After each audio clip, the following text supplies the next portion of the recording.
Nadia district central cooperative bank লিমিটেডের উদ্যোগে এবং করিমপুর 1 ও 2 নম্বর ব্লকের সমবায় সমিতি সমূহের পরিচালনায় অনুষ্ঠিত হল বার্ষিক ক্রীড়া প্রতিযোগিতা।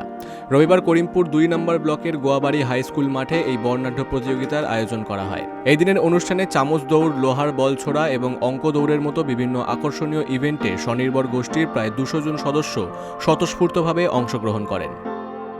2 নং ব্লকের যে সমবায় সমিতিগুলো রয়েছে তার এসএইচজি মহিলারা পার্টিসিপেট বছরের নাই ক্রীড়া প্রতিযোগিতা শুরু হয়েছে। এটাতে প্রায় আমাদের 160-165 জন মতন পার্টিসিপেট করেছে।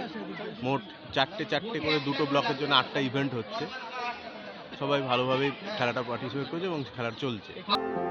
সমবায় সমিতির প্রত্যক্ষ তত্ত্বাবধানে আয়োজিত এই ক্রীড়া প্রতিযোগিতাকে কেন্দ্র করে স্থানীয় বাসিন্দাদের মধ্যে ব্যাপক উৎসাহ লক্ষ্য করা যায়।